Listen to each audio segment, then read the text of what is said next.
Good evening, fellow foxes. My name is Solaito, and today we are going to discuss my highly effective rocket deck in Clash Royale. So let's take a look at my deck. And the first thing you will probably notice is that I am using 3 removal spells in my deck, which is quite a lot. So first of all, we have the arrows. The arrows is a super card because it allows you to gain an elixir advantage. Often you can arrow something which costs a lot more than the 3 elixir your arrows cost. So then you just build up that elixir advantage, and then you can use that to deploy more troops or perhaps put a rocket to their tower. So as you can see, arrows pepper a large area, damaging every one hit, reduce damage to crown tower. So overall this card isn't that great to use against a crown tower, but it's just very effective against taking out minions and such. So it's definitely highly recommended putting this in your deck. So the next one is the Fierball over here. The Fierball has a small radius but deals more damage. So this can be very effective when taking out units and also damaging the crown tower a bit. But still, I mostly use the Fierball for unit removal. Now here comes the thing. I have this rocket guy, and this guy just deals a tremendous amount of damage against troops. So most likely I try to time this rocket so that it hits a crown tower, but at the same time it also damages a unit, because it deals almost 1,000 damage, so that will almost completely take out any troop it hits, as long as it isn't a tank, obviously. So as you can see, my arrows level 7 and both my rocket and my Fireball are level 4. Then we have the Minion Horde. The Minion Horde is a very effective troop, as it can deal a tremendous amount of damage against tanks. So for example, dropping a Minion Horde on a giant will almost completely take it out. Now one thing you have to keep in mind is that the Minion Horde is very weak against arrows, and so you have to kind of time it so your opponent has used his arrows before, so he can't use it on your Minion Horde, because otherwise you will allow him to gain a major elixir advantage upon you. But it's definitely a great defense, and it can also be pretty effective as an offensive troop, but I'll tend to use it more defensively when my opponent is attacking with a tank. So then we have these skeletons. These skeletons only cost 1, and it's mainly cycled through my deck, but they can also be very effective against tanks. So for example, as he's deploying a prince or a tank, I will deploy these skeletons and they will probably take care of it. So these skeletons can also be a very versatile troop that really fits into this deck. So then we move over to the bomb tower. The bomb tower is one of the best defensive buildings in the game, and it will just deal a major splash damage to all ground units. For example, a bomb tower can easily take out barbarians and many other troops. It's great for distracting. Overall, really great. The only thing it's weak against, it can't hit air. So for example, if your opponent is using Minion Horde to take it out, then you have to arrow it. And if your opponent uses a baby dragon, then we obviously have the Musketeer here, because the Musketeer is like the best counter against a baby dragon. So when a baby dragon approaches your bomb tower, then you just wait for the baby dragon to target your bomb tower, then you deploy the Musketeer, and the Musketeer will take care of that baby dragon in no time. So basically, a Musketeer is very effective in the back line, like for example after your towers, or perhaps after a witch. But it can also be effective on its own. Like if you just send a Musketeer and your opponent doesn't counter it, it will easily deal over 500 damage to the opposing tower. So it's also like a great troop on its own. So then we have the witch. My witch is level 2, so I got lucky early on to get 3 witch cards, I suppose, so therefore I was able to level her up. The witch is really effective because she summons skeletons. She's very effective against Minion Horde because of her splash damage in the air. Yeah, the witch is like the card I would like is the most swappable, I think. But I just like to use her, and she's overall a very cost-efficient troop, because you can just swarm these skeletons. And if your opponent has no way to deal with her, she will deal quite a lot of damage with her skeletons that she summons. But if you don't have the witch, or she is level 1, you might want to swap her out for another troop. I'm not really sure what, another epic card which is high level, or yeah, I'm a wizard perhaps. A wizard would be a viable replacement actually. I might actually consider doing that in the future, but for now I like my witch. So why don't we go and look at some games I've played with this deck. At the moment I am at Arena 5 at almost 1500 trophies. Now I want you to know that I was able to climb up to almost the next arena with this deck, but right now I'm a bit on a losing spree. But overall this deck can carry you definitely till arena 6. It's definitely possible. Also, I copied this deck from another YouTuber called Strategery. I will put his link below in the description, you can check him out. He's a great guy, and like he posted a video about this deck. I tested it and I just can confirm that it's highly effective, this deck. And also kind of suits my playstyle of like just taking out things while from the back, like by shooting projectiles at him and making efficient trades. I'm still kind of learning how it goes, but overall I'm having great fun with this deck, and it's overall been a great experience. So the first one I would like to show you is this guy here against Marky V78. So let's watch this then. Also, one thing you have to notice is that most of my wins are 1 crown wins, because it's kind of a slow deck, and in most situations you only win in overtime. So first of all, you wait for your elixir to fill up. That's quite important. So my opponent is deploying the witch. Now that is great because I have my rocket in hand, and a rocket will completely destroy a witch and then also deal a lot of damage against the crown tower. Now the witch costs 5, my rocket costs 6, so I had 1 elixir disadvantage, but I was able to deal quite a bit of damage against this tower already for 1 elixir, so that's quite cheap. Now I'm doing the same. He's deploying his Musketeer, I'm rocket balling it, fireballing it.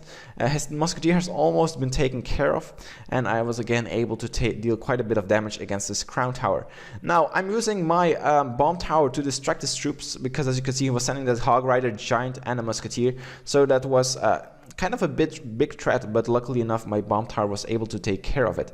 So now my Musketeer is going to his tower. I'm using the witch as a backup, because the witch can like center skeletons and then they can tank for the Musketeer, so the Musketeer can deal some damage.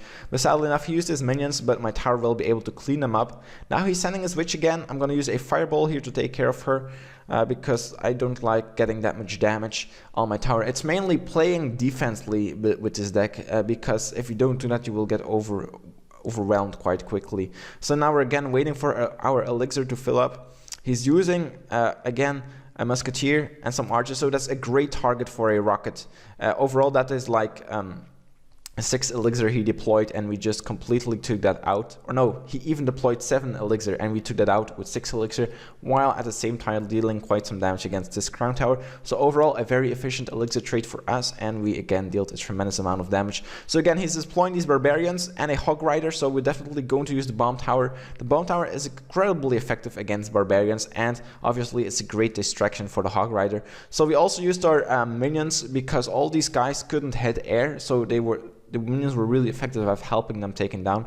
So now the minions are also approaching the tower, and once they get to the tower they will also deal a tremendous amount of damage against that. As you can see, my Musketeer is hitting that tower and it's almost killed. So now the tower is easy target now for me. I can easily take it out with a rocket or a Fireball. So mainly now it comes down to playing defensively, so he can take my tower in the next 30 seconds. So he's trying his best, but the bomb tower is just such an effective defense that it will be really hard for him to still take my tower. As you can see, deploying that Giant and Hog Rider, but with my Minion Horde and Skeletons, these are like killed really easily.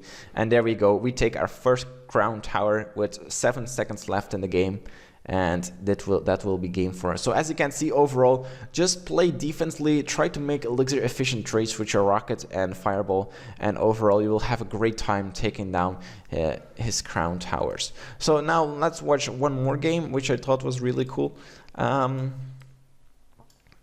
It's this guy here against this Chinese guy. That was quite a cool one, because often people encounter like these building decks and they don't really know how to counter them or how to deal with them, because they just swarm them and you can't do anything about this. But this deck is actually really good with countering like the hut spam decks. So you will be able to see, so you wait for your elixir and then you drop most likely like your skeletons to cycle, or your Musketeer or your witch. But as you can see here, he used his lightning to take down my Musketeer and do some damage against the tower. So I was kind of afraid he was going to apply the same strategy as me, but there we go. I have my Minion Horde. Will probably be taken care of, especially because he used his wizard there, but we are going to use a Fireball to deal a lot of damage against his wizard and also damage his crown tower as always. So that wizard will be taken care of by my crown tower. It's going to be one-shotted, so that's no problem whatsoever. So now again we have full elixir. We are going to deploy the witch in the back so we can build up some form of attack from the back. He uses a Goblin Hut. So a Goblin Hut is completely taken out by a rocket, and a Goblin Hut costs 5 elixir, I think. So that's dealing a major amount of damage against his tower for only 1 elixir. So that's a very good trade for us. So I like to have like my attack being the Musketeer and then the witch, because like that combo can deal quite a bit of damage. So as you can see, like my Musketeer was almost left alone and was able to chip away quite a lot of damage against the tower. Sadly enough, I don't have my Fireball up, so I couldn't take down the wizard with a Fireball. So instead we are going to use a bomb tower as a distraction, so the wizard doesn't target our tower. And as you can see, together with my tower, the bomb tower really easily takes down that wizard. So again, he's using his lightning on my bomb tower, which almost was half health. So that was really an elixir inefficient trade for him. But again, so we're building up our troop masses with the witch and the skeletons. So now again, he's using that Goblin Hut, which we will be again taken down with rockets real easily. As you can see, his tower has only 700 health left, so this will be quite easily for us to take the win, because like do a rocket, a fireball and your arrows, and you can do like almost 700 combined damage, I suppose, or a little less, but at least we're pretty close to killing him here. As you can see, again doing that Goblin Hut. Sadly enough, we don't have rocket, but we'll be using our fireball, so we can also damage the Goblin Hut and still deal some damage. It's always a good trade. So here again, using the bomb tower as a distraction. The bomb tower is a great troop against like the mass swarm. So this is like a huge counter against these decks. So if you're encountering like these swarm decks a lot and you find them especially annoying and want to like never lose against them, just use this deck and you will have a great time. So as you can see, 4 seconds left. All we do is throw a fireball at his crown tower, and that will result in us winning the game.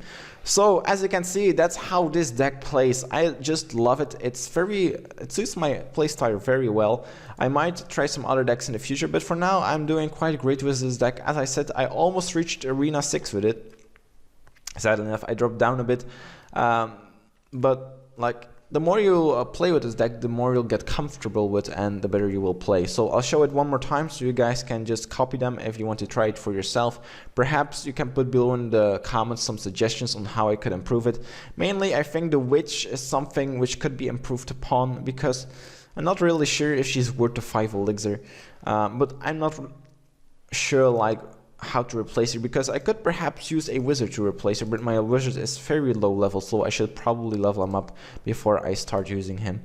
But yeah, overall I like this deck a lot. Thanks a lot Strategery for this deck. I love playing with it, and I hope you come up with more great decks, and I'll try to find some myself too. So thanks for watching, fellow foxes. Stay awesome, and also don't forget to subscribe to get updated on future Clash Royale videos, and drop a like if you'd like this video. See you next time, and stay awesome.